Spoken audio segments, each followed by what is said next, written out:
ಭಾರತದಲ್ಲಿ 30 ದಿನಗಳ ಕಾಲ ಎಲ್ಪಿಜಿ ಸಂಗ್ರಹಗಾರ ಸ್ಥಾಪಿಸಲು ಭಾರತ ನಿರ್ಧಾರ ಮಾಡಿದೆ. ಕೇಂದ್ರದ ಪೆಟ್ರೋಲಿಯಂ, ನ್ಯಾಚುರಲ್ ಗ್ಯಾಸ್ ಇಲಾಖೆಯಿಂದ ಸ್ಟ್ರಾಟಜಿಕ್ ಗ್ಯಾಸ್ ಸಂಗ್ರಹಗಾರ ಸ್ಥಾಪನೆಗೆ ನಿರ್ಧರಿಸಲಾಗಿದೆ. ಸದ್ಯ ಭಾರತದಲ್ಲಿ 1.4 ಲಕ್ಷ ಟನ್ ಗ್ಯಾಸ್ ಸಂಗ್ರಹಗಾರ ಮಾತ್ರ ಇದ್ದು, ಇದರಿಂದ ದೇಶದ 1.5 ದಿನದ ಗ್ಯಾಸ್ ಅಗತ್ಯತೆ ಪೂರೈಕೆಗೆ ಮಾತ್ರ ಸಾಧ್ಯವಿದೆ. ಹೀಗಾಗಿ 30 ದಿನಗಳ ಸ್ಟ್ರಾಟಜಿಕ್ ಎಲ್ಪಿಜಿ ಸಂಗ್ರಹಗಾರ ಸ್ಥಾಪನೆ ಬಗ್ಗೆ ಪಿಎಚ್ಒ ಜೊತೆ ಚರ್ಚೆ ಮಾಡಲು ಕೇಂದ್ರ ಸರ್ಕಾರ ನಿರ್ಧರಿಸಿದೆ. ಬೆಂಗಳೂರಿನಲ್ಲಿ ಸಿನಿಮಾ ಶೂಟಿಂಗ್ ಹೆಸರಿನಲ್ಲಿ ಐಷಾರಾಮಿ ಕಾರುಗಳನ್ನು ಬಾಡಿಗೆ ಪಡೆದು ಸುತೀಶ್ ನಾಯರ್ ಎಂಬಾತ ಲಕ್ಷಾಂತರ ರೂಪಾಯಿ ವಂಚಿಸಿದ ಆರೋಪ ಕೇಳಿಬಂದಿದೆ.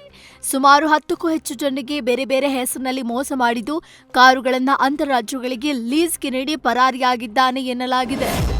ಉದ್ಯಮಿಗೆ ಡಿಜಿಟಲ್ ಅರೆಸ್ಟ್ ಮಾಡಿ 15,45 ಲಕ್ಷ ರೂಪಾಯಿ ವಂಚನೆ ಪ್ರಕರಣಕ್ಕೆ ಸಂಬಂಧಿಸಿದಂತೆ ಸಿಬಿಐ ತನಿಖೆಗೂ ಮುನ್ನವೇ ಇಬ್ಬರು ವಂಚಕರನ್ನ ಬೆಳಗಾವಿ ಸಿಟಿ ಸೈಬರ್ ಕ್ರೈಂ ಪೊಲೀಸರು ಅರೆಸ್ಟ್ ಮಾಡಿದ್ದಾರೆ. ಸಿಬಿಐ ಹೆಸರು ಹೇಳಿ ಉದ್ಯಮಿಯನ್ನ ಡಿಜಿಟಲ್ ಅರೆಸ್ಟ್ ಮಾಡಿದ ಖದೀಮರಿಂದ ಈಗಾಗಲೇ 1 ಕೋಟಿ ಹಣವನ್ನ ಫ್ರೀಸ್ ಮಾಡಲಾಗಿದೆ. ಬೆಳಗಾವಿಯಲ್ಲಿ ನಗರಾಭಿವೃದ್ಧಿ ಕೋಶದ ಎಇಇ ಮೇಲೆ ಲೋಕಾಯುಕ್ತ ದಾಳಿ ಪ್ರಕರಣಕ್ಕೆ ಸಂಬಂಧಿಸಿದಂತೆ ಲೋಕಾದಾಳಿಯಲ್ಲಿ ಕೋಟ್ಯಾಂತರ ರೂಪಾಯಿ ಅಕ್ರಮ ಆಸ್ತಿ ಪತ್ತೆಯಾಗಿದೆ. ಡಿಯುಡಿಸಿ ಎಇಇ ಅಜಯ್ ಸಿಂಗ್ ರಜಪೂತ್ ಮೇಲೆ ಲೋಕಾಯುಕ್ತ ಅಧಿಕಾರಿಗಳು ಏಕಕಾಲದಲ್ಲಿ ದಾಳಿ ಮಾಡಿದ್ದಾರೆ. ಈ ವೇಳೆ ದಾಳಿಯಲ್ಲಿ ಒಟ್ಟು 14 ಕೋಟಿಗೂ ಹೆಚ್ಚು ಅಕ್ರಮ ಆಸ್ತಿ ಪತ್ತೆಯಾಗಿದೆ. ಕಸ ಹಾಕಿದವನಿಗೆ ವ್ಯಕ್ತಿಯೊಬ್ಬ ಬೈದು ಬುದ್ಧಿ ಹೇಳಿ ಮತ್ತೆ ಅವನ ಕೈಯಿಂದಲೇ ಕಸ ಎತ್ತಿಸಿ ಪಾಠ ಕಲಿಸಿದ್ದಾನೆ. ಬೆಂಗಳೂರಿನ ಆರ್ಟಿ ನಗರದಲ್ಲಿ ಇಬ್ಬರು ಬೈಕ್ ಮೇಲೆ ಬಂದು ರಸ್ತೆ ಬದಿ ಕಸ ಎಸೆದಿದ್ರು. ಇದೇ ವೇಳೆ ಅಲ್ಲೇ ಇದ್ದ ವ್ಯಕ್ತಿಯೊಬ್ಬ ಎಜುಕೇಟೆಡ್ ಆಗಿ ಕಸ ಹಾಕ್ತಿರಲ್ಲ ಅಂತ ಬುದ್ಧಿ ಹೇಳಿ ಕಸ ಎಸೆತಿರುವ ವಿಡಿಯೋ ಮಾಡಿದ್ದಾರೆ. ಬಳಿಕ ಬಿಡದೆ ಅವರಿಂದಲೇ ಕಸ ಎತ್ತಿಸಿದ್ದಾರೆ. ಜಿಜೆಹಳ್ಳಿಯ ಬೆಂಕಿ ಅವಘಡದಲ್ಲಿ 6 ಹಸುಗಳ ಸಜೀವ ದಹನ ಕೇಸ್ ವಿಚಾರವಾಗಿ ಬೆಂಕಿ ಇಟ್ಟಿದ್ದ ಆರೋಪಿ ಇರ್ಫಾನ್ ಪಾಷಾ ಎಂಬಾತನನ್ನ ಪೊಲೀಸರು ವಶಕ್ಕೆ ಪಡೆದಿದ್ದಾರೆ. ಈತ ಕೆಚೆಹಳ್ಳಿಯ ನಿವಾಸಿಯಾಗಿದ್ದು, ರಾತ್ರಿ ವೇಳೆ ಒಬ್ಬಂಟಿಯಾಗಿ ಹೋಗುವಾಗ ನಾಯಿಗಳು ಅಟ್ಟಾಡಿಸಿವೆ. ಈ ವೇಳೆ ನಾಯಿಗಳ ಭಯಕ್ಕೆ ಕಸಕ್ಕೆ ಬೆಂಕಿ ಇಟ್ಟಿದ್ದೆ ಅಂತ ಆರೋಪಿ ಹೇಳಿದ್ದಾನೆ.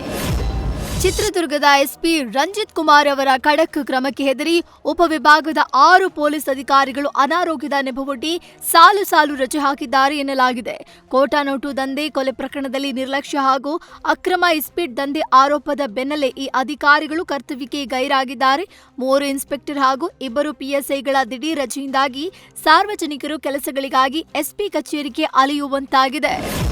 ಉಡುಪಿ ಜಿಲ್ಲೆಯ ಕಟಪಾಡಿಯಲ್ಲಿ ಹಾದು ಹೋಗುವ ರಾಷ್ಟ್ರೀಯ ಹೆದ್ದಾರಿ 66 ಅಂಡರ್ ಪಾಸ್ ಕಾಮಗಾರಿ ವೇಗ ಪಡೆದುಕೊಂಡಿದೆ. ಈ ಭಾಗದಲ್ಲಿ ಅಂಡರ್ ಪಾಸ್ ಬೇಕು ಅಂತ ಅನೇಕ ವರ್ಷಗಳಿಂದ ಹೋರಾಟ ನಡೆದಿತ್ತು.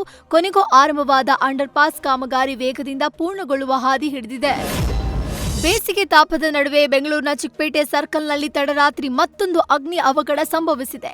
ಹೋಟೆಲೊಂದರಲ್ಲಿ ದೋಸೆ ತವಾದಿಂದ ಬೆಂಕಿ ಹತ್ತಿಕೊಂಡಿರುವ ಶಂಕೆ ವ್ಯಕ್ತವಾಗಿದ್ದು, ಹೋಟೆಲ್ನಲ್ಲಿದ್ದ ವಸ್ತುಗಳು ಸುಟ್ಟು ಕರಕಲಾಗಿವೆ. ಅಗ್ನಿಶಾಮಕ ದಳದ ಸಿಬ್ಬಂದಿ ಸಕಾಲದಲ್ಲಿ ಕಾರ್ಯಾಚರಣೆ ನಡೆಸಿ ಬೆಂಕಿ ನಂದಿಸುವಲ್ಲಿ ಯಶಸ್ವಿಯಾಗಿದ್ದಾರೆ.